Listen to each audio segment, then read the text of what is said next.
Bem, seja bem-vindo ou bem-vinda a mais um encontro da certificação em auditoria da aposentadoria especial e autos de infração da Receita Federal.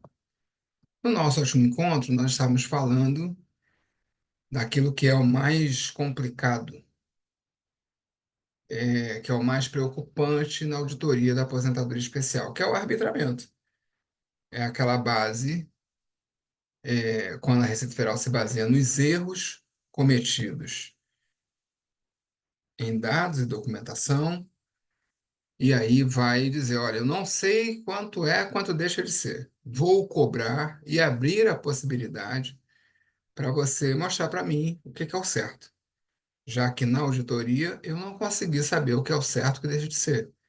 Por esse motivo, por essa falha, eu não sei. Aí eu, na dúvida, eu cobro e ainda cobro com multa 75%. Não quer dizer que a empresa tem que pagar. Contraditório, ampla defesa, que estão lá na Constituição. Você vai ter o contraditório ampla defesa. 30 dias para você fazer a contestação. A partir desse auto-infração, e a gente pode ver aqui nosso glorioso e-book na página 17. Deixa eu compartilhar aqui com vocês. Nesse momento é feito o lançamento tributário, ou seja, o auto de infração, do auto de infração deriva um lançamento. O lançamento vai ser o valor específico, o valor que vai ser cobrado. Aqui eu coloquei o seguinte: antes da gente explorar em detalhe o processo de lançamento tributário, a gente tem que fazer uma distinção bem clara entre que é obrigação tributária e o crédito tributário. A obrigação tributária está lá no artigo 113 do Código Tributário Nacional, parágrafo primeiro, emerge com a ocorrência do fato gerador. Rodrigo trabalhou exposto à vibração acima do limite de tolerância. Daí surgiu uma obrigação tributária. Que obrigação é essa? Tem as acessórias e a principal. As acessórias é reconhecer isso, lançar no S2240, lançar no S1200, que é a folha, colocar no PPP do Rodrigo, fazer tudo aquilo que é acessório em função deste fato gerador.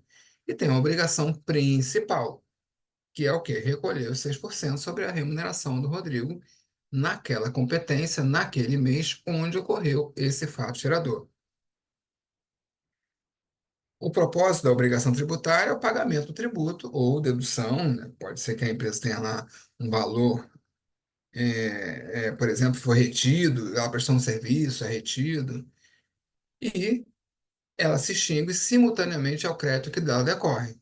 Ou seja, o Rodrigo trabalhou, tem um conjunto de obrigações, prestar essa informação para o fisco, dizer, olha aqui, este é o Rodrigo, que NIS tal, esse aqui é o CPF dele, essa é a remuneração dele, por este motivo aqui, por ele estar trabalhando vibração, acima do limite de tolerância, por isso está incidindo esse valor aqui, essa alíquota aqui. Em outras palavras, quando ocorre um acontecimento legalmente relevante no âmbito tributário, a gente vai dizer o quê? Quando acontece o fato gerador, surge a obrigação para o contribuinte fazer o pagamento do tributo previsto. E essa obrigação serve como pagamento do tributo. Paguei, paguei. No entanto, é importante destacar que a simples obrigação tributária não possui prontidão de cobrança por parte da autoridade fiscal. Em vez disso, ela se traduz em direito facultativo, sujeito ao prazo decadencial. Estabelecer o crédito tributário, desse modo, demandá-lo por vias administrativas ou judiciais. Falando em português mais claro. Rodrigo trabalhou, é seu empregado, tá? Eu trabalho para você, você é o meu empregador. Se você me colocou, eu estou trabalhando por ordem sua, você me contratou para isso, é o seu processo produtivo, Rodrigo vai lá operar aquela máquina ali. Essa máquina é vibração. O fato de não aconteceu. Mas isso não quer dizer que o fisco vai cobrar. Você tem essas obrigações. O fisco pode ou não cobrar. E é claro que ele não consegue cobrar de todos os empregadores brasileiros. É claro que é impossível o fisco saber exatamente o que aconteceu hoje em todas as empresas. Não consegue automaticamente, ele não é um onisciente para saber se aconteceu o fato gerador. Depende aí muito de quê? da declaração voluntária sua, que é o meu empregador, ou da ação da fiscalização. Ou seja, a obrigação tributária, ela existe porque eu trabalhei exposto à vibração acima do limite de tolerância. Ponto. Mas a cobrança vai depender ou da sua declaração ou da fiscalização. Então, são duas coisas diferentes. A obrigação você tem. O crédito tributário vai ser gerado a partir de uma dessas coisas. Assim, o Código Tributário Nacional estabelece, como método de formalizar o crédito tributário, tornando completamente exigível pela autoridade fiscal a figura conhecida como lançamento tributário. Ou seja, a LTCAT sua empresa é tudo ruim, é tudo errado. Faz o que quer, na hora que bem entende, não sabe se tem sílica, se não tem, qual é a sílica, se ela é amorfa, se não é, se é livre, tá tudo errado. Houve o fato tributário, fato gerador? Houve. Mas é só cobrar? Não. O fisco não tem esse poder. Ele tem que fazer o lançamento. O lançamento é o que permite que a PGFN, a Procuradoria Geral da Fazenda Nacional, emita um título extrajudicial com o valor do crédito tributário e propõe uma ação de execução fiscal.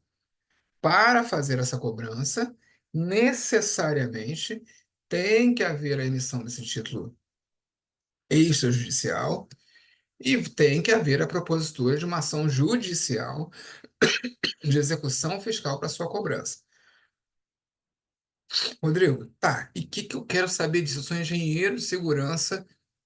Você acha que eu estou preocupado com título executivo extrajudicial, com execução fiscal de cobrança? Sim, você está interessado pelo seguinte: você sempre tem que ter em mente, é muito importante, você sempre tem que ter em mente o seguinte: o Estado pode e deve cobrar todos os seus tributos, seja você como empregador, pessoa física, consumidor, importador, exportador. Mas isso não dá direitos ilimitados. A gente tem que sair daquele raciocínio, direitos e poderes ilimitados ao Estado. Sair daquele raciocínio que aconteceu, tem que pagar. Calma, calma, calma, calma. A gente precisa entender esse processo administrativo fiscal todo, entender que isso é sim um processo administrativo fiscal, que tem regras para cada uma dessas etapas, regras impostas ao Poder Executivo, ao governo, ao Estado. Ele tem que seguir essas regras todas. Tem que seguir. Uma das regras mais importantes é o prazo decadencial. As regras mais importantes. A gente não pode ficar nessa ilusão de que 1820. Não, não pode cobrar mais 1820, porque são aplicáveis algumas regras. Tem que ter, sim, o lançamento, tem que ter um documento dizendo você deve assim, assim, assim. Há formalidades necessárias para este lançamento. O próprio auto de infração que embasa esse lançamento, ele tem que seguir alguns requisitos. Por não pensar desta forma, inclusive, veja a dificuldade que as empresas enfrentam. Eu tenho, obviamente, advogados na empresa, sejam internos ou externos, que sabem o que é um título extrajudicial, que sabem o que é uma ação fiscal executiva, uma ação de execução. O advogado sabe disso. É o básico que ele vai aprender na profissão dele, para ele ter lá. Se ele tem a carteirinha da OAB, ele não tem como não ter estudado isso. Então, ele sabe o que é um auto de infração, ele sabe que do auto de infração vem um lançamento, ele sabe que esse lançamento é exigível através de uma ação de execução fiscal, que quem propõe é a Procuradoria-Geral da Fazenda Nacional, o Tesouro Nacional. Isso aí qualquer um sabe. O problema está que, para analisar esse documento que embasa o lançamento, ele não tem conhecimento. Ninguém vai para a faculdade de Direito para estudar higiene ocupacional. Ninguém vai para a faculdade de Direito para aprender quais são os agentes do anexo 4. Ninguém vai para a faculdade de Direito para aprender a diferença entre sílica livre e sílica amorfa. Ninguém vai. Este é o grande gap das empresas, porque essas áreas não se falam. Eu sou advogado, nunca estudei esse troço. Já enfrentei 1 milhão de ações de execução, sou tributarista, isso aí é o meu feijão com arroz.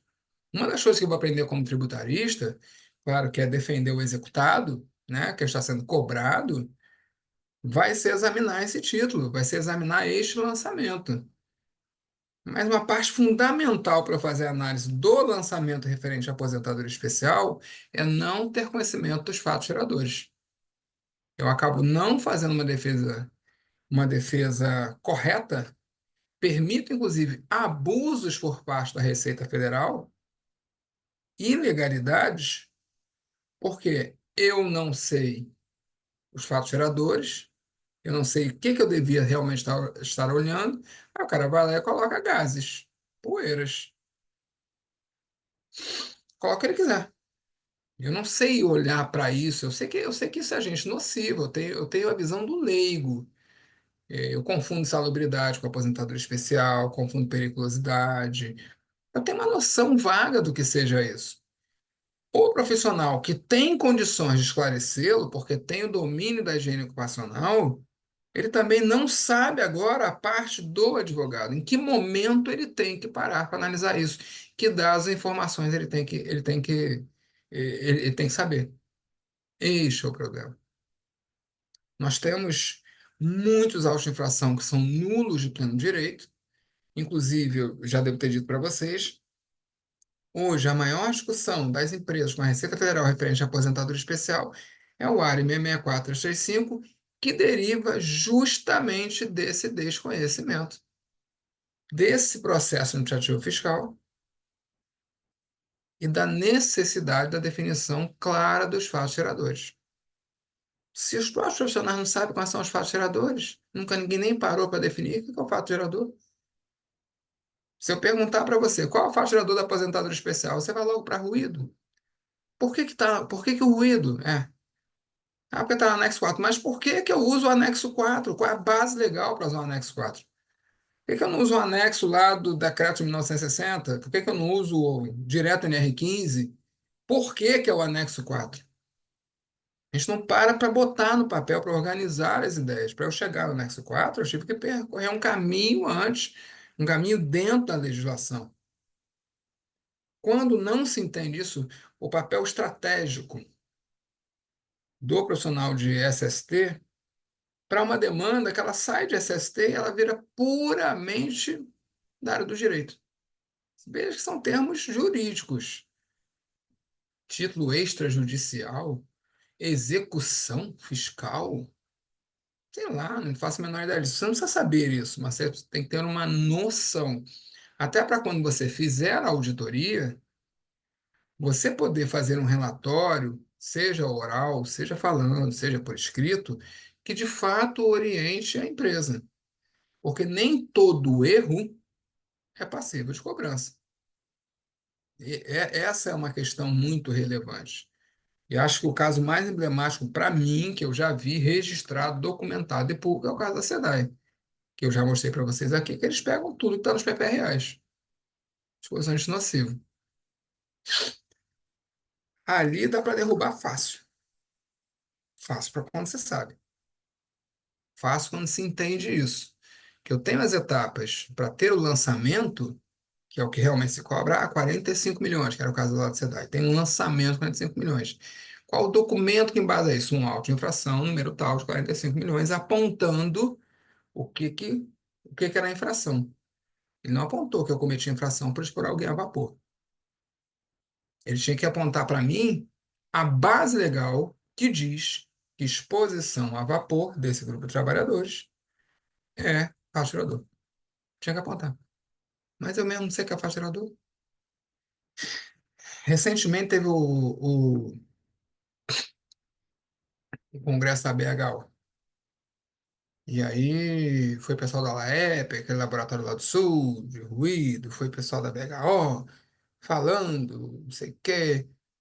Olha o argumento do pessoal, é o que eu digo. Se estudar tributo, muda a visão das coisas. Isso aqui também é tributo. Desculpa.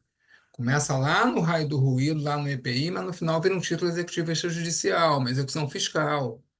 Desculpa, isso aqui não para na higiene ocupacional. Aí olha o que o pessoal lá no Congresso Abel estava falando. Palestra, bonitinho. E como o julgamento do ARE 664-65 foi em 2014, já se passaram mais de 10 anos, já passaram 10 anos, né? Agora 2024 vai fazer 10 anos agora em dezembro, porque o julgamento foi em dezembro de 2014, em uma década os protetores ficaram melhores, a tecnologia evoluiu. Então, o Supremo Tribunal Federal deveria rever esse julgamento. Eu não entendi por que que isso está sendo discutido por higienista. Por que que esse julgamento está sendo discutido por higienista? O que que tem a ver Congresso ABHO com a área 6435?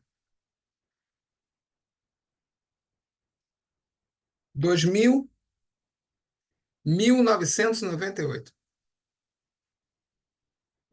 Lei 9.732. Altera o artigo 58 da Lei 8.213 e introduz no ordenamento jurídico o EPI eficaz para aposentadoria especial. 1998. Um ano antes, 1997.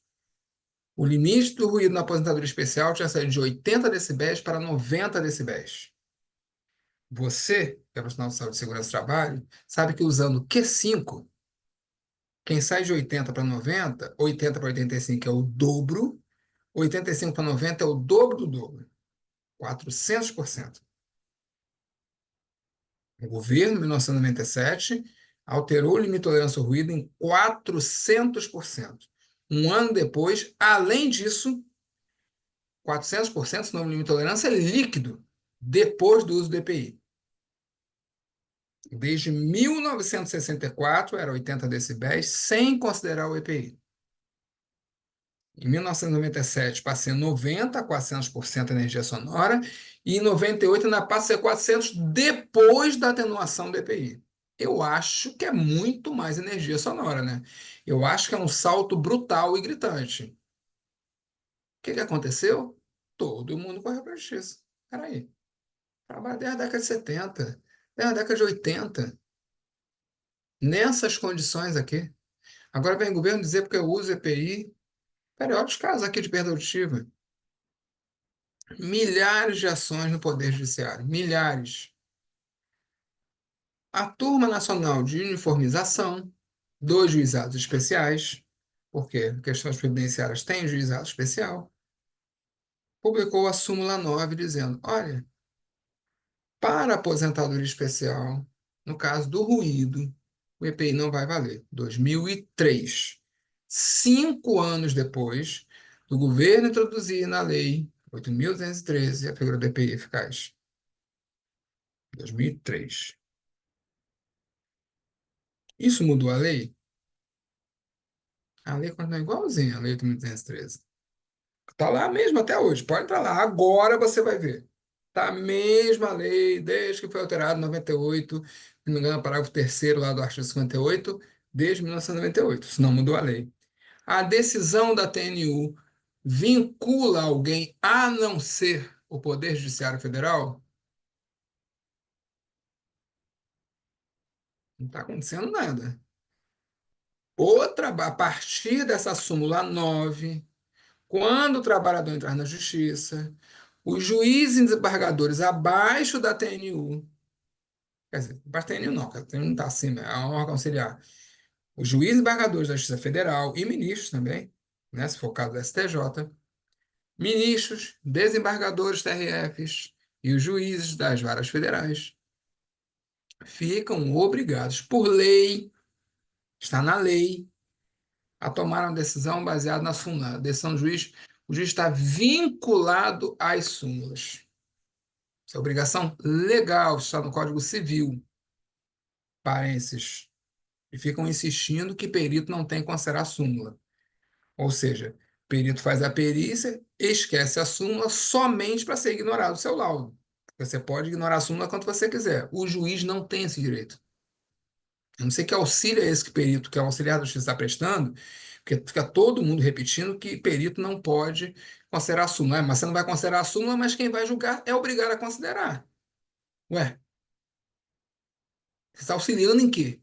Você está fazendo um documento que ele é obrigado a ignorar por força do Código Civil. E fica todo mundo repetindo que perito não. Ele é técnico, porque o judiciário toma decisões que não estão sem base científica. Ah, a NR15 tem base científica. A NR16 tem base científica. Você só faz com base na NR15 e 16, que é ali que está a base científica. Assim, é sem pé nem cabeça as coisas que você na segurança do trabalho. O pessoal fica revoltado, é sem pé nem cabeça. Como é que você usa uma base que é anticientífica dentro de um processo em que a decisão está vinculada à súmula e à orientação jurisprudencial, OJ, por força da lei? Não estou perguntando se você concorda, se não concorda, não concordo um monte de coisa na minha vida, mas não tem como. E aí ainda quer ser respeitado como profissional de saúde e segurança. Se você não conhece aquilo que é vinculativo à sua área de atuação, se você não consegue entender, eu não sei o que você está fazendo, né? Mas tudo bem. Depois o pessoal fica chateadinho, diz que é o juiz que não sabe. Não é questão do juiz saber ou não, ele é obrigado. Obrigado. Ele não pode decidir desconsiderando a súmula. Se ele decidir, cabe recurso. Não tem justiça até a última instância, vai até o STF. Isso está no Código Civil. Mas tudo bem, voltando aqui ao assunto do ruído. 98, inventamos EPI eficaz. 2003, muitos processos. Cada juizado decidiu de uma maneira, súmula e vincula todos os ministros, desembargadores, juízes federais. Só que nós temos o princípio da legalidade. O INSS é uma autarquia federal. Aí o INSS faz o quê? Ignora a súmula, que ela tem que ignorar mesmo, porque não vincula a administração pública, só vincula a Justiça Federal, a súmula da TNU. É possível as súmulas do Poder Judiciário vincular a administração pública? É. Mas isso tem que ser transformado em lei, uma lei reconhecendo essa súmula. Isso também está no Código Civil. Então, o INSS ele está obrigado a negar, obrigado por força da lei, ele é obrigado a negar os benefícios, sabendo que todo trabalhador vai entrar na justiça dizendo: peraí, para ruído, BPI não pode ser considerado eficaz. Por força da lei, o servidor do INSS é obrigado a dizer: estou negando porque está a informação do PPP que é eficaz. Todo trabalhador, ou seja, não resolveu o problema. Resolveu no âmbito do judiciário, mas para o INSS não resolveu o problema. Eles estão tendo que negar processo, quem defende, né, quem vai atuar em nome do INSS, a Advocacia Geral da União, não adianta. Todo trabalhador que chega lá, no PPP, o IDP eficaz, vira um processo judicial. Não tem jeito. Porque o INSS é obrigado a negar, o Judiciário é obrigado a conceder. Ficou essa maluquice. O que a Advocacia Geral da União faz? Começa a propor um recurso extraordinário que está previsto na Constituição, que é aplicável para decisões judiciais transitadas em julgado quando não tem mais possibilidade de recurso, certo? Transitou em julgado ou no caso de acórdãos, ou seja, quando estou na terceiro grau, decisão colegiada, por exemplo, TRF, alguma coisa assim. Está na Constituição. E que essa decisão é, em tese, tá? Quem vai julgar isso vai ser o STF, mas em tese ela é inconstitucional. Vamos lembrar. Todo trabalhador que chega com PPP lá dizendo EPI eficaz para o ruído, INSS é obrigado a negar, o Poder Judiciário é obrigado a conceder. A Advocacia Geral da União diz: seu Supremo Tribunal Federal, essas decisões todas são inconstitucionais. Por quê? São inconstitucionais porque está previsto na Lei 8.213, artigo 58, a figura do EPI eficaz. Está na lei. A gente segue. Nós, a INSS, somos obrigados a seguir. E mais, ao estar previsto na lei, isso é hipótese de isenção. Quem está dizendo isso é a Advocacia Geral da União, é o INSS. A concessão, o uso do EPI eficaz é hipótese de isenção do tributo. E isso é o ARI 64365. Tem nada a ver com a eficácia CPI. Não sei se você reparou até agora. Está na lei, é hipótese de isenção, e a jurisprudência, a súmula 9 criou um benefício, um novo benefício. O benefício da lei é aposentadoria especial, exposto acima de 85 decibéis, depois do uso do EPI. Isso é o que a lei diz.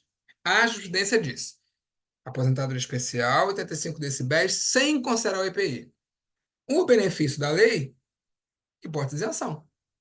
O benefício da jurisprudência é um benefício novo.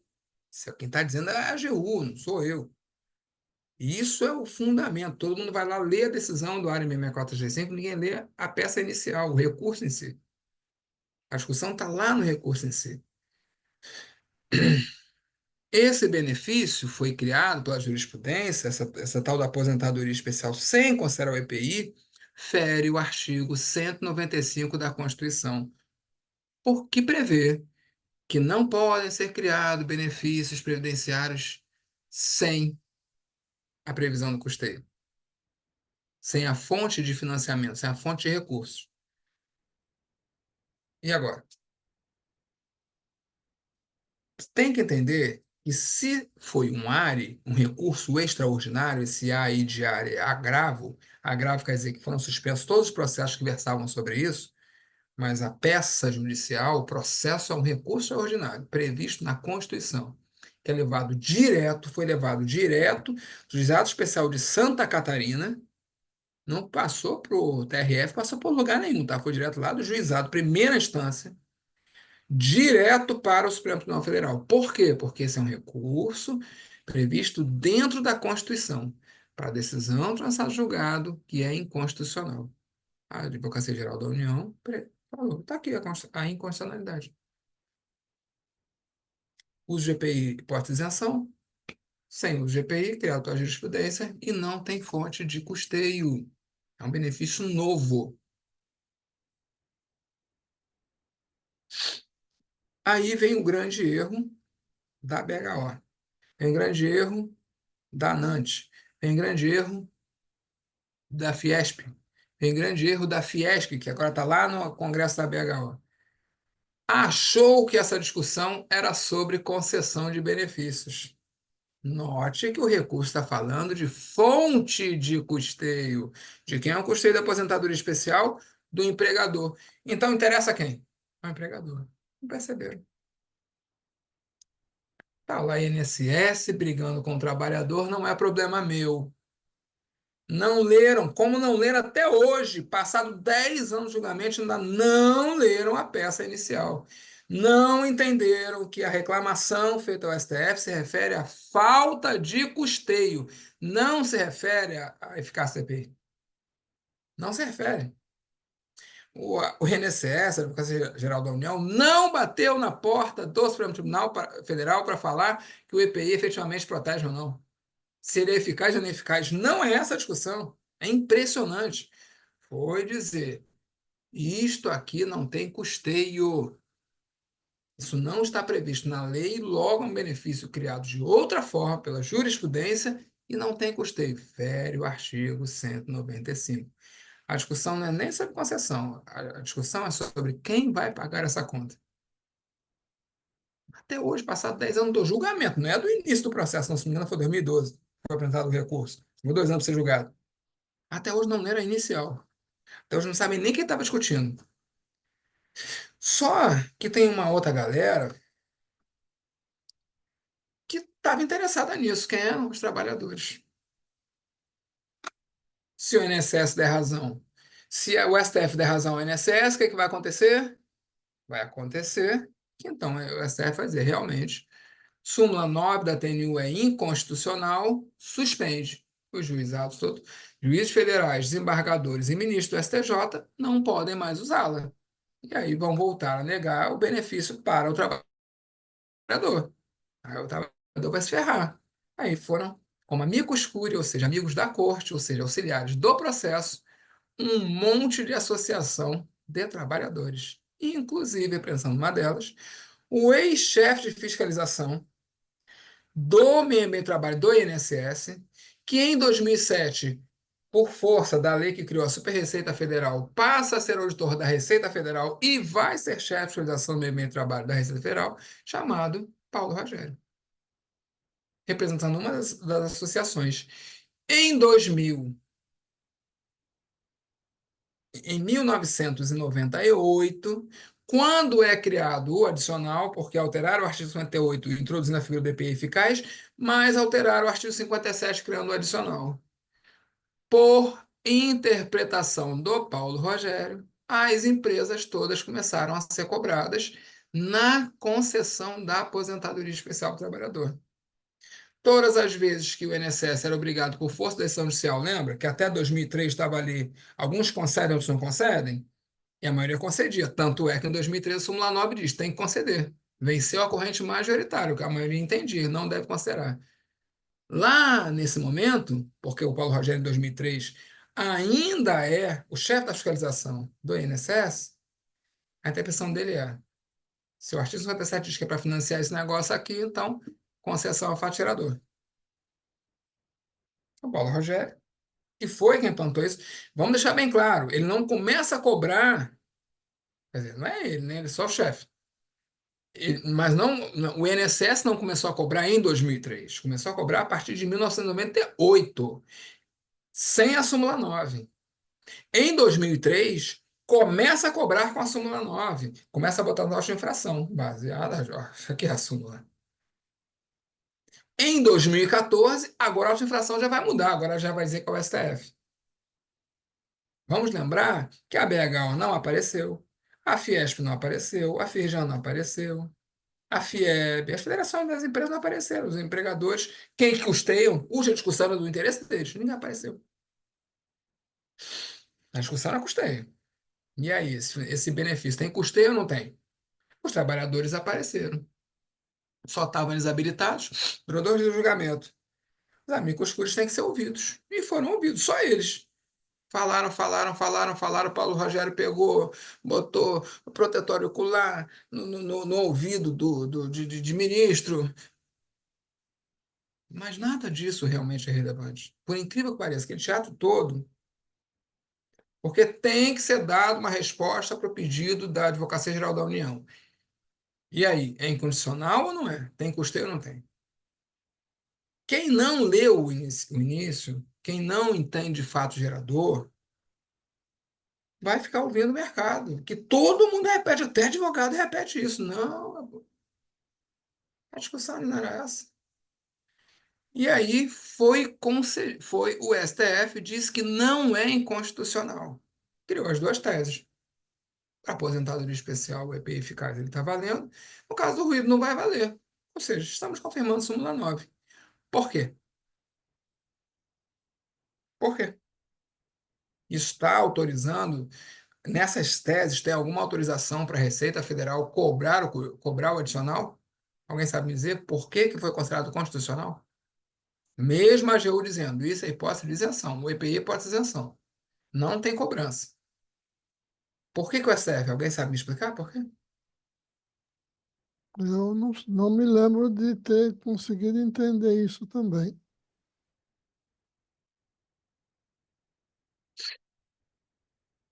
Já abri aqui para vocês. Não queria nem compartilhar, mas vou mostrar aqui. Lei 8.213/91. Deixa eu abrir a lei aqui que vocês vão entender.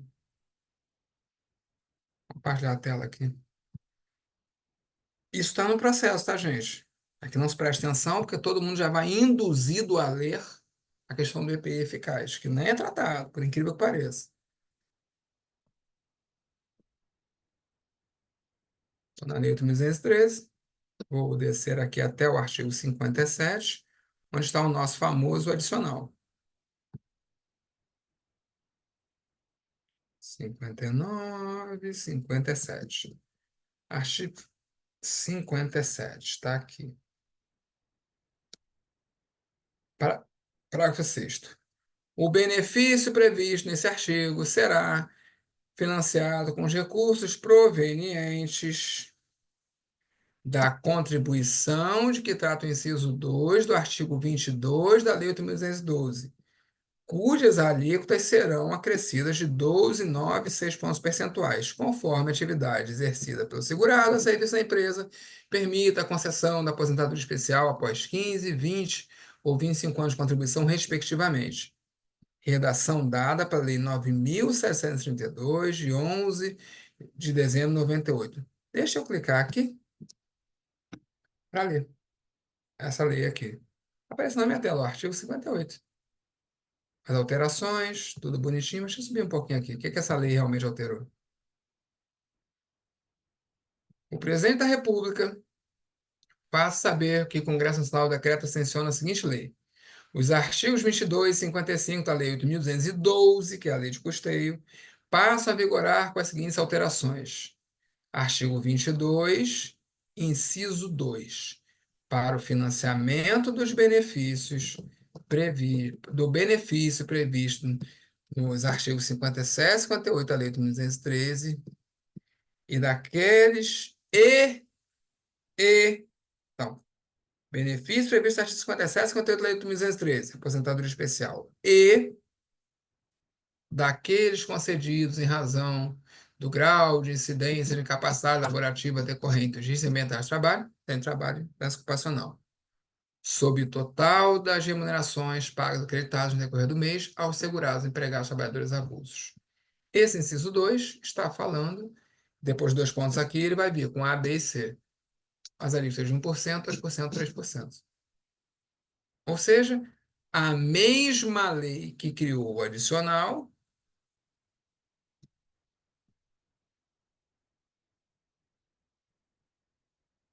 cadê o parágrafo 6º aqui? Aqui, a mesma lei que alterou o artigo 57, criou o adicional, 57, parágrafo 6º, também destinou os recursos do SAT para financiar os benefícios. Pensa comigo. Se o STF concorda com a tese da AGU de que o benefício criado pela jurisprudência, no caso do ruído, não tem financiamento, e o benefício criado para o vigilante? E o benefício criado para o eletricista exposto a alta voltagem? Também não está previsto na lei. Como é que o vigilante está recebendo aposentadoria especial pela jurisprudência? Perceba que eu não estou falando só do ruído. Estou falando de custeio. Quem paga a conta?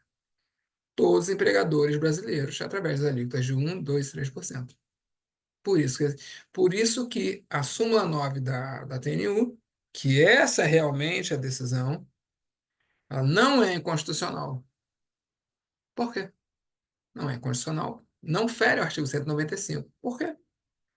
Porque toda aposentadoria especial tem custeio, através das alíquotas de 1, 2 e 3%, que depois serão multiplicados pelo FAP, se for o caso. Essa é a discussão. Muda alguma coisa o vigilante ter aposentadoria especial? Muda alguma coisa para a empresa o eletricista ter aposentadoria especial? Muda alguma coisa se o trabalhador está usando EPI mesmo assim ter aposentadoria especial? Isso não tem nada a ver com tributo. Porque na mesma Constituição eu também vou ter o princípio da reserva legal. Fato gerador de tributo tem que estar previsto na lei. Então, Então, Rodrigo, mas aí, quer dizer, então, o INSS teria que reconhecer a condição especial e se virar com os 2 ou 3% que entrou no mas caixa já dele. acontece isso, mas acontece. E sem resultar numa tributação do empregador. Mas já acontece isso. Vamos falar do vigilante, por exemplo, e do eletricista, já acontece. Só que no caso do ruído, não acontece. Por quê? Por quê, pessoal? Bom, agora complicou mais, porque eu já achei que eu tinha Porque o entendido. arbitramento é possível a partir dos erros da empresa. Porque é muito mais fácil entender estratégia processual. Porque lá em 1998, o Paulo Rogério ofereceu essa interpretação de que a concessão da aposentadoria especial pela justiça era fato gerador, isso foi aceito. Continuou ao longo do tempo. porque o mercado não consegue nem discutir isso como tributo. Vai lá para o Congresso da BHO para discutir a 664-335. Tem que discutir no Congresso Tributaristas, pô. É uma discussão tributária. Imagina a delícia que é para a Receita Federal que seja a LAEP no Congresso da BHO discutindo o Área 664-335. Discute área ocupacional. Olha que delícia. Vai derrubar nunca. A discussão não é essa, a discussão é puramente tributária e constitucional, fato gerador. Se- Não sei se vocês percebem, né? É injusto, mas eu tentei fazer a cobrança. Você do outro lado aceitou? Tá confuso? Eu vou parar de fazer, por quê? Por que que eu vou parar de fazer? Ah, não era sobre isso, não, mas eu vou mostrar uma coisinha para vocês, alguns de vocês já viram. Eu vou mostrar aqui um acórdão do carro para vocês verem que eu não estou mentindo. E não é sobre ruído, para vocês verem que eu estou falando a verdade. Essa é da.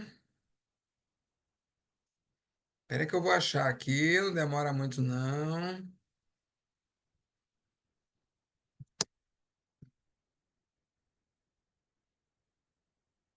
Espera aí, estou procurando aqui, já vou achar. Gente, será que eu perdi isso aqui? Eu não perdi, não. Vamos lá, devagarinho. Black Decker. Na verdade, eu já posso até abrir um aqui, que também tem a ver com o que eu estou falando para vocês. Mas depois eu vou abrir um outro que também ajuda a entender melhor.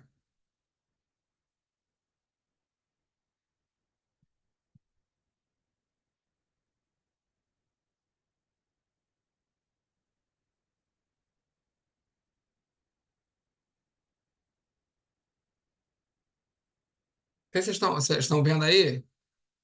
Julho de 2014, esse julgamento, Black Decker. Uhum, Estão tô vendo? vendo. Sim, André. Isso não tem nada a ver. Ó, cobrança 2006 e 2010. Tem alguma coisa a ver com a área 66365? Tem alguma coisa a ver, gente? Vocês não Não, sabem? Vocês sabem que não, foi em tem nada a dezembro de ver. 2014 que foi o área 66465, não é isso? 2006 não tinha isso, correto? Black Decker, que aí você tem Correto. o seu ferro aí de passar aí na sua, na sua casa aí é Black Decker. Roubaram na época 2 milhões, quase 3 milhões, aquelas multinhas de praxe, né? Blá, blá, blá, blá, blá, blá. Ruído, cuja exposição de segurar os empregados tem ocorrido em níveis acima dos permitidos na legislação. Olha o que é que ele fala aqui. No caso do agente ruído, os limites estão sim estabelecidos na legislação, mais precisamente no item 2.0.1 do anexo 4 do Decreto 3048, mas também delineados na súmula 32 da TNU. Após muita divergência em meio judicial, o Estado órgão, considerando o entendimento tão prevalecente da STJ, editou a súmula 32, cujo enunciado é o seguinte: o tempo de trabalho elaborado, aqui, ó, tempo de trabalho elaborado, exposição ruída, é considerado especial, para fins de conversão em comum, nos seguintes níveis: superior a 80 decibéis, na audiência decreto 53, nananá, 85 decibéis, nananá. Ou seja, isso aqui não é que a Receita Federal está cobrando agora. Não, não, não. Porque é o área 645, não, sempre cobrou. Mas não cobrou só sobre ruído. Deixa eu mostrar uma coisa para vocês.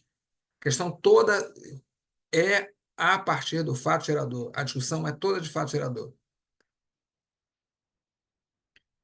Está na minha cabeça o nome da empresa e não está aparecendo. Hubner, Furnas, Daco, Gerdau, Gol, Griffin, Betarello, Reduc, Bupil do Reino, Karsten, Menegote, MRS, Uber, Pampili, Paraibuna, Petrobras. Gente, como é que eu posso não estar vendo isso aqui? Servic. É quando você vê esse acórdão aqui, muda por completo o entendimento de área 66465. Gente, eu não posso passar duas vezes isso aqui e não ter visto. Jandela, Acesita, Black Decker, Bopil, Braskem, Calmon, Sedai, Semic, Educacional, Portland, Recursos Hídricos, aquele outro caso, COFAP, Jauense, Copesul, Corsan, Cosipa, Cumins, Demilum, Itum, EDP. Achei, perdão, pessoal. Sou 10 vezes aqui para mim.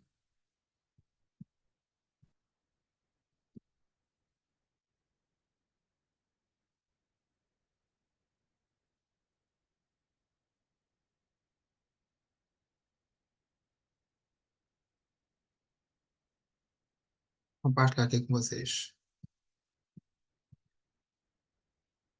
Vocês estão vendo aí? EDP Espírito Santo? Sim. O julgamento foi em 3 de setembro de 2021, mas se refere a janeiro de 2013 a novembro de 2013. Vamos ver aqui a história aqui. Lançamento. É o que a gente está falando hoje. Aqui, ó. Nos termos do relatório fiscal, folhas 133 e 140, o presente processo trata de auto de infração no valor de R$ 20.000, 20.006, consolidado em 2017, composto pelas diferentes contribuições, nananana, incidente sobre remuneração paga aos segurados com direito à aposentadoria especial 25, aos 25 anos, artigo 57, 8.213. Sobre as remunerações, incidiu um acréscimo de 6%. Sabemos. Foi cobrado R$ 20.000 por causa dos 6%. O crédito previdenciário, se refere a isso aqui, por meio de ofício número tal, divisão de benefícios, foram concedidos aposentadoria especial aos 25 anos de contribuição aos seguintes segurados empregados. Foi concedida aposentadoria especial ao Abel Frank, ao José Francisco Erle, ao Manuel Carlos Lemos e ao Solimar José Bandeira, certo? Então, o INSS foi obrigado a conceder, aí fez, não, fiz aqui, ó, eu concedi, mas eu vim aqui vendo os registros, a EDP, que é uma distribuidora lá, que vale a Eletropaulo, a Light aqui no Rio, né, a distribuidora de energia local, eles nunca foi reconhecido. Que juntou aos autos ofício, bem como documentos que acompanharam o ofício do INSS, comprovando a concessão das aposentadorias especiais. Ressalta que todas foram concedidas por decisão judicial. Então, esses carinhas entraram na justiça, conseguiram aposentadoria especial, o juiz mandou dar. Mas vamos ver que carinhas são esses? Descer aqui um pouquinho.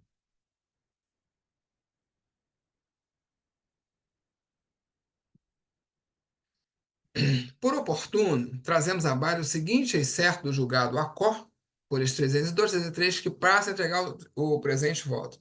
Então, aqui nesse julgamento, pegaram lá, foram quatro benefícios por decisão judicial, pegaram lá um pedacinho lá de um acórdão lá de um dos julgamentos, colocaram aqui. As atividades de risco dos empregados Abel Frank, José Francisco Erler, Manuel Carlos Solimar foram confirmadas por meio de processos judiciais. No caso do empregado Solimar, a sentença proferida no processo tal, assim dispôs. Os laudos técnicos de folhas 157 ao 64 comprovam que o autor sempre trabalhou com eletricidade acima de 50 volts, em exposição a agente nocivo, de modo que deve sim ser considerado como tempo de trabalho e aposentadoria especial. O que a Receita Federal está dizendo, a INSS, depois a Receita Federal está dizendo aqui? O que é o fato gerador? A concessão do benefício. O que o Código Tributário Nacional estabelece? Está previsto nele. Então, mas isso acaba resultando num fato gerador? Vamos lá de novo. Existe previsão de que isso é fato gerador? Aonde está na lei isso? No meu entendimento, não está. Não tem limite de ninguém. Não tá. Não está. A legislação, né, não tem essa informação, não. Quer dizer, então, que se eu tenho eletricista, poxa, 250 volts, eu tenho que recolher ou não tenho que recolher? Não, Está eu na lei. entendo que Pela lei, não.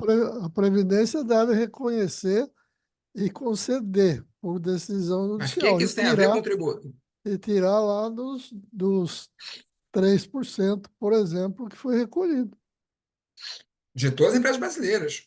Artigo 22, inciso 2. Está lá. O SAT é destinado a financiar a aposentadoria especial. É sutil. Por isso que eu digo, gente, o que o Congresso a BHO está discutindo área 66365? Isso é discussão tributarista. Quer dizer, não está na lei eletricidade, não está na lei eletricidade, não está no anexo 4. O empregador EDP cumpriu rigorosamente a lei. Foi lá, identificou o fato gerador, o artigo 68, o caput mandava para o anexo 4, ele foi, seguiu tudo no anexo 4, não conseguiu. Aí vem um juiz, e diz, mas tem que dar. Tudo bem, ele pode fazer isso. No momento que o juiz concedeu a aposentadoria especial para o eletricista, no caso foram para 4, ele então criou um fato gerador para o empregador. A Constituição permite isso? Entendo que Não. não. O Código Tributário Nacional permite isso? O juiz criando fato gerador? Como é que eu posso ser cobrado por um fato gerador que não está na lei? Ainda com multa. Mas não é só isso, não. Calma, pessoal. Calma. Dá um Ctrl F aqui. Vou colocar penal. Porque não basta ser. Cadê o Ctrl F? Ctrl L. Cadê, gente? Oxi. Ctrl L. Não, não é isso. Ctrl F. Aqui. Achei. Penal.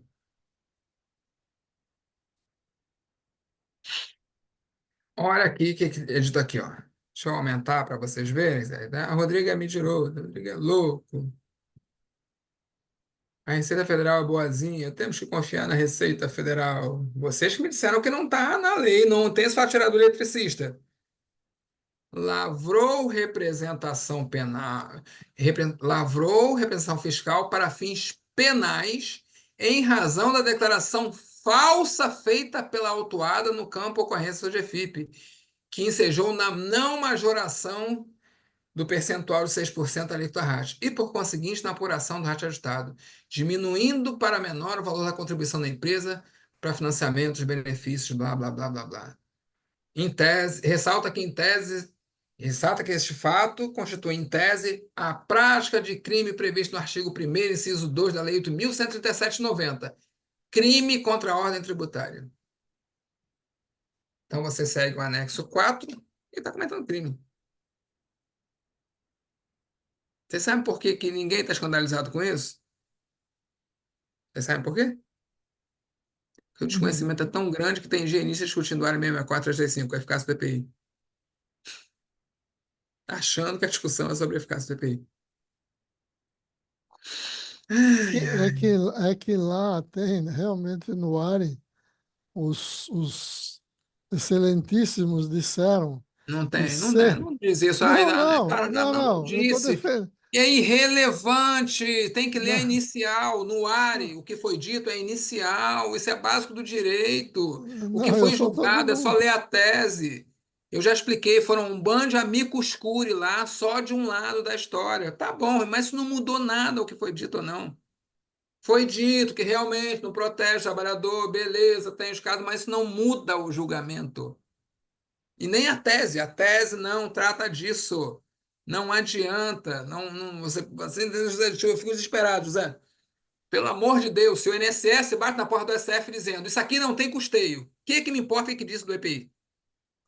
Não, Que não, que me importa? o que eu estou defendendo é que eles também olham um lado preventivo. Isso aí Mas realmente não olha, porque o julgamento não é sobre prevenção. eu não, Mesmo protegendo o trabalhador, se não tivesse custeio, tinha que negar, José. Esse é o problema. não, eu Todo sei disso. assunto a mais para tratar lá é irrelevante. Não, eu estou dando só um crédito para eles. Por quê? Porque foi dito lá no STF que se houver alguma evidência do que nós estamos falando, decidindo aqui está errado, entre e peça a mudança disso e prove que nós estamos errados. Mais ou menos isso que eu entendi dali. Não, não, não, Ah, não, não. Isso aí não, está não. falando da concessão do benefício, que não é o Não, núcleo do julgamento. não, tudo bem. É que assim, como tem isso aí, os caras da prevenção têm que falar, bom, vamos nós, né, que realmente mudou, a tecnologia melhorou, etc. Mas o que, que tem a tecnologia mudar com o julgamento do Não, STF? não vai mudar, eu sei Não, não, disso. não, não. Quero saber o que, que tem a ver a tecnologia mudar com o julgamento, com esse julgamento. O pedido, a pergunta que foi feita, o pedido foi: STF, declare inconstitucional a súmula 9 porque é um benefício pela jurisprudência sem custeio. Por que que foi pedido isso? Porque se entendeu que quem financia é o adicional. Mas isso não é verdade. São duas fontes de custeio. Então, o que, que vai mudar a questão de ter mais protegido ou não? O que, que muda? Não, para isso aí realmente não muda mesmo. É isso que a Receita Federal quer, que fique todo mundo discutindo se a tecnologia está mais protegida ou menos protegida. Vai lá bater na porta do STF, lá dizer que está com mais proteção, aí vem o outro lado, vai mostrar a quantidade de benefícios por venda auditiva concedido pelo INSS por ano. Perde na hora. Ah, está protegido. Agora o trabalhador está protegido. Vamos ver quantos por mês, quantos pedidos são feitos. Vamos ver por ano, quanto o INSS está gastando perda auditiva. Como é que você não que o trabalhador está protegido?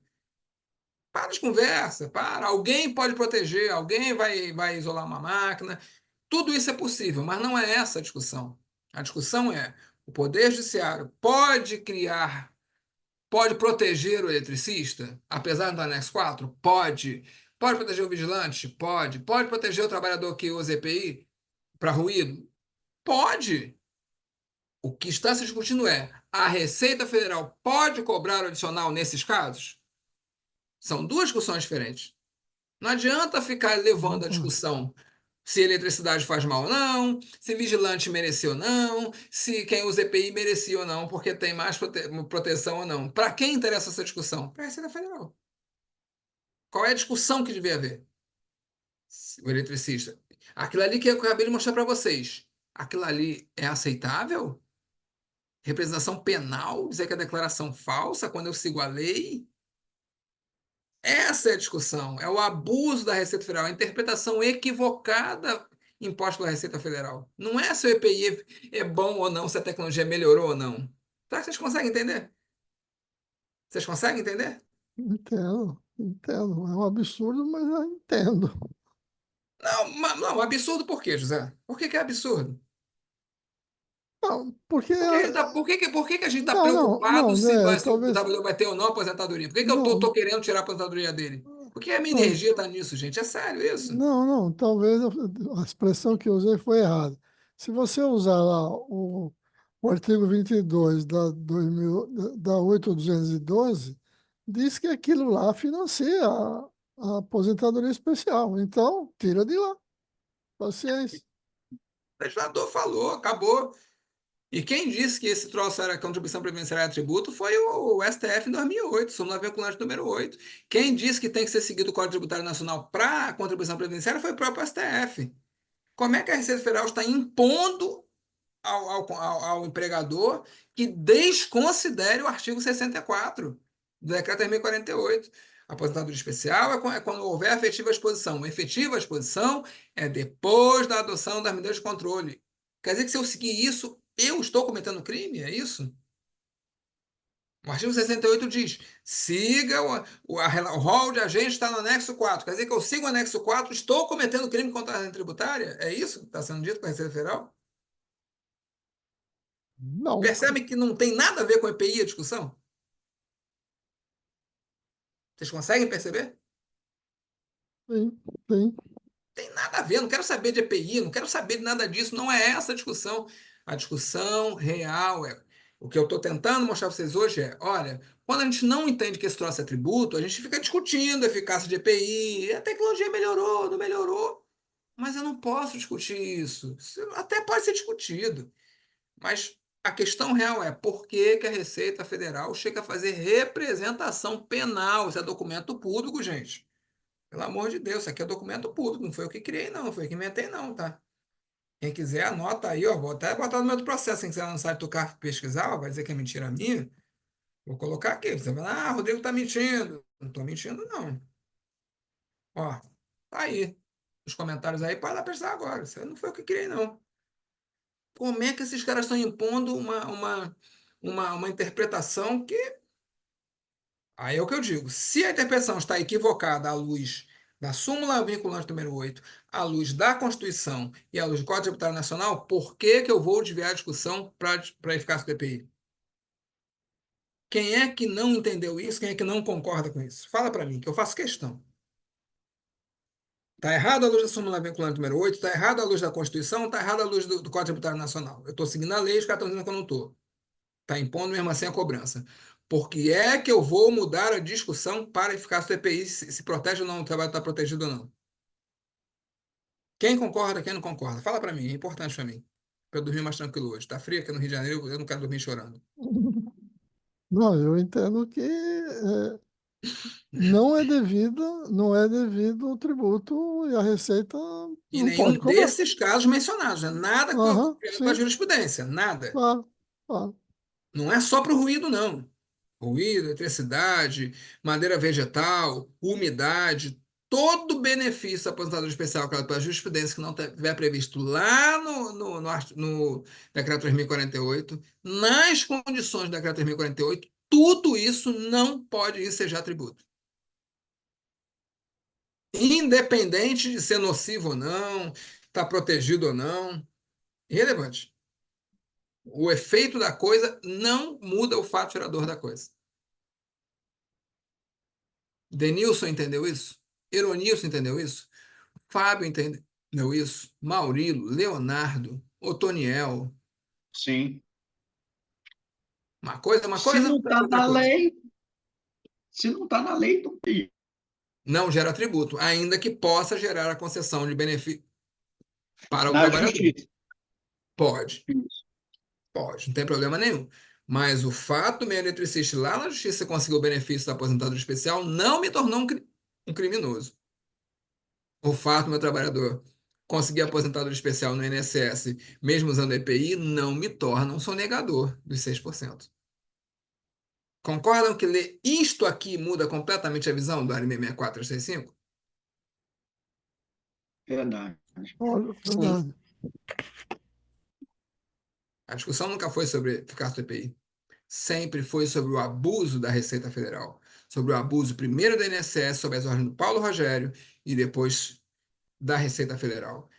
Como nós não sabemos o que realmente discutir, eles impõem o que quer, como no caso do ruído, como no caso da EDP, como no caso da SEDAI, que eu já mostrei aqui para vocês.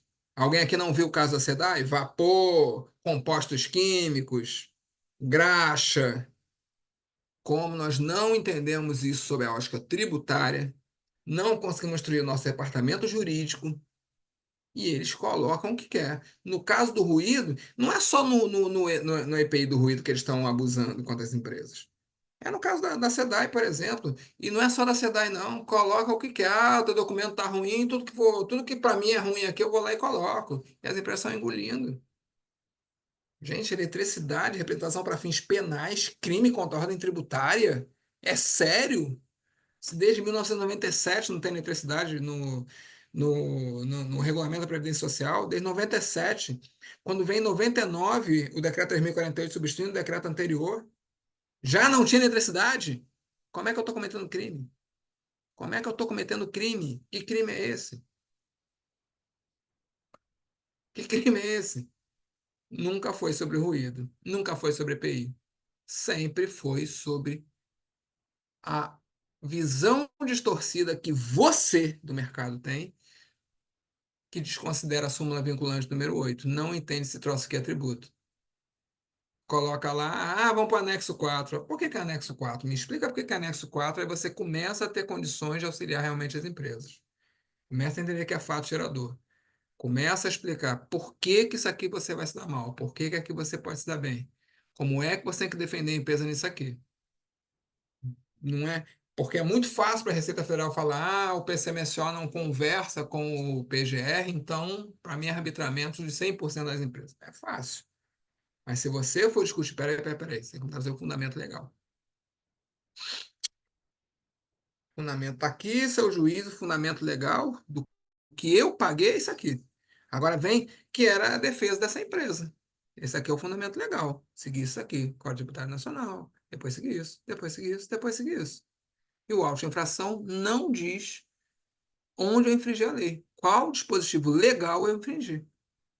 Não diz. Diz que foi concedido, mas não diz o dispositivo legal, conforme está no Código Tributário Nacional. Que diz qual de infração, tem que dizer qual é o dispositivo legal. Como é que eu vou me defender de um crime que você não me diz qual é? Como é que eu vou? Você diz que eu descumpro a lei, mas você não me diz qual lei eu descumpri. Como é que eu vou me proteger disso? Para encerrar, já passamos nosso tempo, quem, quem não concordar, só dá um okzinho, só avisa. Concorda comigo que todo auto de infração baseado no ARE 66465 é ilegal? Porque não traz o fato gerador?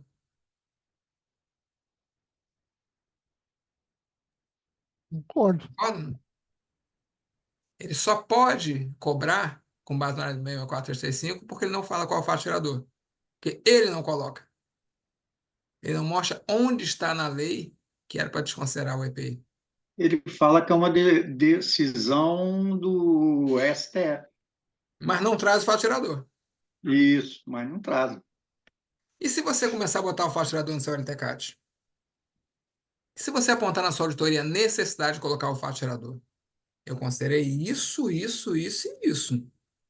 A empresa considera isso. Ah, mas aí o auto-infração vem dizendo, beleza, então agora você me diz a lei que diz que eu devia considerar isso. Vamos discutir então se recurso é ordinário, decisão do STF, muda o texto legal. Sobrepõe o texto legal na tributação. Mostra para mim. Então vamos discutir isso. Se essa decisão de fato mudou este fato gerador que está no meu documento, que está aqui na minha defesa. Então vocês têm que discutir. Vamos discutir na área do direito. É vinculante? Vincula quem? Vamos então agora discutir o que é um recurso extraordinário. Sabia que tem lei e não vincula? Para vincular essa decisão tem que virar uma lei? Veja que a discussão é totalmente jurídica. Aí o pessoal quer ir lá para a BHO discutir proteção. Vocês entendem meu desespero? Que eu não estou falando mal da BHO, que eu estou desesperado porque quem está deitando rolando é a Receita Federal e vai continuar deitando rolando? Vocês entenderam isso, pessoal? Sim. Sim, Para sim. discutir esse troço. Vai discutir Constituição, vai discutir. Está errado mesmo a cobrança, eu concordo, está errada a cobrança, mas se você insistir em discutir do ponto de vista da proteção ao trabalhador, você está primeiro discutindo errado, isso já foi discutido e não deu certo. E além disso, juridicamente falando, é ridículo. Pega essa decisão daqui e mostra aqui o que, é que eles fazem. Olha aqui, seu juiz. Olha aqui, olha como eles consideram o fato gerador. Olha a violência contra o contribuinte. Olha aqui na SEDAI. Olha aqui esse outro caso. Não se trata, nunca foi sobre eficácia do EPI. Sempre foi. Olha aqui a inicial. Olha aqui o recurso da AGU propondo o área 64365, declarando que o uso do EPI é isenção, é fator de isenção. Tá tudo favorável, mas o pessoal quer insistir, fala, não sei o que, o EPI agora está moderno, com 1 milhão de benefícios concedidos por periodicidade, sem conseguir comprovar que o cara usou 24 horas, a jornada toda, com ficha EPI tudo errado, tudo ruim, sem implantação da hierarquia da unidade de controle, recorrendo direto ao EPI, sabendo que tinha primeiro que ser a proteção coletiva. Você acha mesmo que vale a pena discutir isso? Vai conseguir convencer alguém? Difícil. Pô, é tudo errado na proteção ao trabalhador, quer discutir se o trabalhador está realmente protegido. Aham. Ah, mas tem uma ou outra que está. Eu conheço aqui uma multinacional que tem 10 mil trabalhadores, que lá tudo é perfeito. Mas eu não estou julgando para uma, estou julgando para o conjunto da sociedade. A maioria está protegida ou desprotegida? Faz direito ou faz errado? Então eu não quero essa discussão, que é desfavorável ao contribuinte. Porque a maioria dos contribuintes está errado mesmo. A discussão, eu não vou discutir assim, o nível de acerto do empregador. Olha a falta de raciocínio. Vamos discutir o nível de acerto do empregador, se ele está acertando gastando mais ao proteger, porque a tecnologia melhorou. Para, tira o holofote de você, joga para a Receita Federal. Em vez de você discutir se a tecnologia melhorou, discute a interpretação que eles dão. O auto-infração, que não permite a defesa, porque não aponta qual é o dispositivo legal infringido. Vamos discutir o que a Receita Federal faz. Será que eu estou muito errado, pessoal? Acho melhor eu parar por aqui, né? Tá certo. O José fica triste no final e fala, tá, é. Não queria que Não, fosse não, assim, né, José? não, é que os colegas lá também eles precisam arrumar mercado, porque cada. Isso é bom, tá A gravado, hein? Pelo Laep amor. sai com vários contratos. Ah! Pelo amor, eu só. Ah!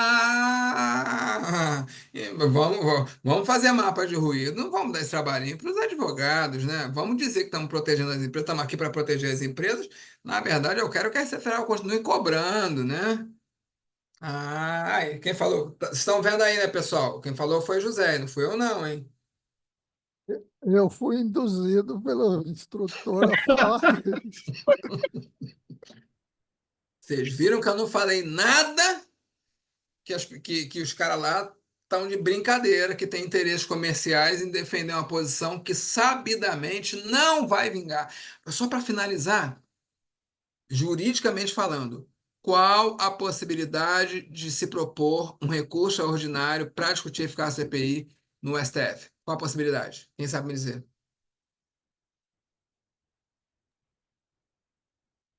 Não, eu não tenho nem ideia de qual é o rito, qual o caminho, não faço ideia, Zero. não. Porque não é tema Zero, constitucional. zero. Não tem eficácia CPI na Constituição. O ARE 64365 apontava a infração ao artigo 195 da Constituição. E no caso da eficácia do EPI, fere qual artigo?